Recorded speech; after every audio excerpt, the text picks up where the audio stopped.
Hindi matatawaran ang kanilang pagsisikap at walang mapantay na pagmamahal. Alalahanin ninyo ang kanilang sakripisyo mula sa siyang nabuwa ninyong pagtira sa sinapupunan ng inyong ina. Ang kanilang hirap noong ikaw ay inuwan at palakihin.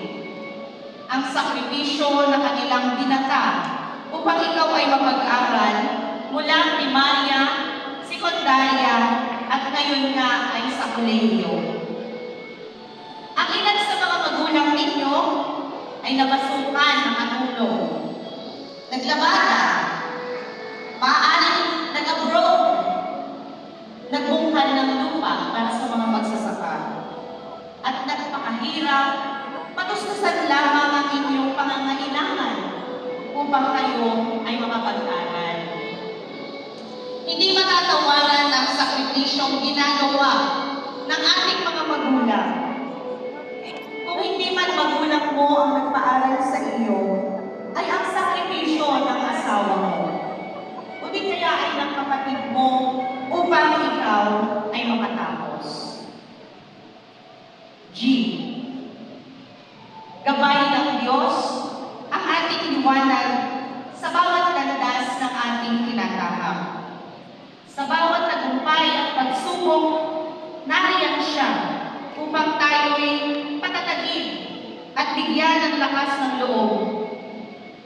Sa Kanya, nagmumula ang ating kakayahang magtagumpay at magpatuloy sa buhay. Pakitaas nga po ang kanang kamay, yung totoo po ha, ang naglalaan ng kahit isang oras sa loob ng isang linggo upang sumamba o magsimba. Maging tapat mo tayo. Okay, salamat.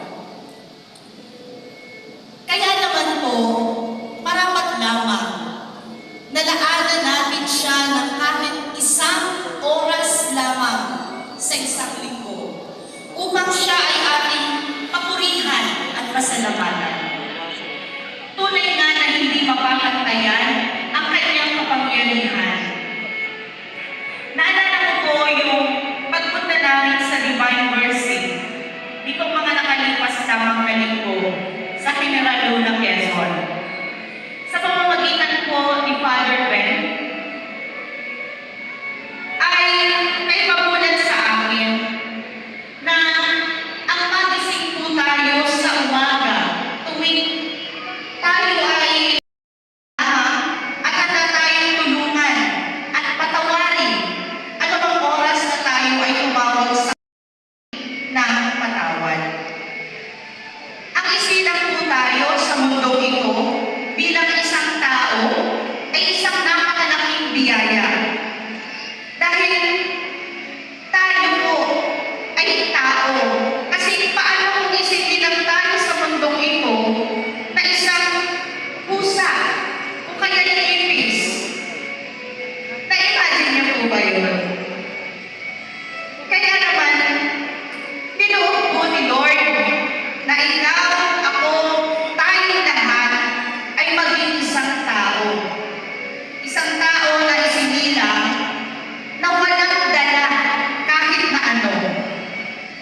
Sino po ang isinilang dito na may agad alahas?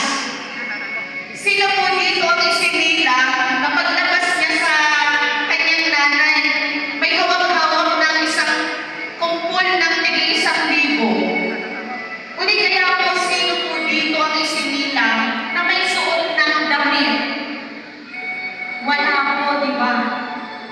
Kahit na sinong tao sa mundong ito ay isinilang sa mundong ito na wala. Wala kahit ano. Empty, sabi nga po. Kaya, wala po tayong dapat na ipagmalaki kahit na kanino. Dahil dumating po tayo sa mundong ito. Kaya nga po sana manatili po tayong mapagpakumbaba. Dahil wala po tayong may pagmamalaki sa ating Panginoon.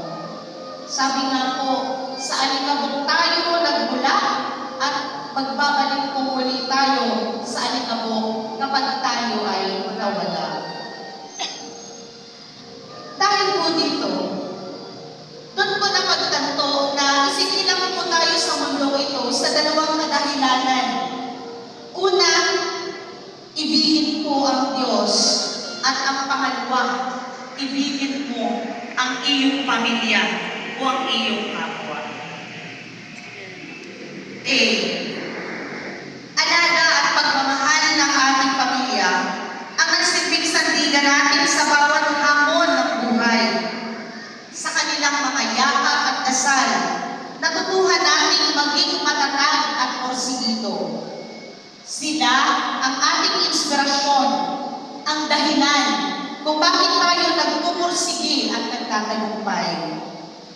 Alam ko kayo na mga nagsisipagtapos ngayon ay lumaban para sa inyong pamilya upang mahango sila sa kahirapan, upang maibigay ninyo ang mga nais at gusto nila sa kanilang buhay. Ang mabigyan ang nanay o tatay mo ng mga magagarang damit, mabilhan ang alahas, mabigyan ng sasakyan upang maipasyal sila kahit saan man sila pumunta. Mabilhan si kuya o si bunso o di kaya ang asawa mo ng magandang sapatos, ng mga gadgets na matagal na nilang pangarap. Kaya naman, tiniis ninyo ang hirap. Pinagkasya ang budget na ipinadadala or iniaabot ng inyong mga magulang, ng kapatid o ng iyong asawa. Marahil na, ang ilan sa inyo nagbenta na ng baboy, di kaya ng baka o kambing. Baka ngayong iba, nagbenta na ng lupa, para lang kayo ay makatapos at makamit ang inyong pangarap. Ang pangarap ng kahit na sinong magulang. At iyon ay ang makapagtapos kayo ng pag-aaral. Grabe ni Chukoy. Kaya naman, ibalik din natin sa kanila. Oras na magkaroon na kayo ng matatag na hanap buhay, ibalik natin sa kanila ang pag-aalaga at pagmamahal. Huwag sana ninyo silang kalilimutan. Lagi natin ipagmalaki ang ating mga natutunan.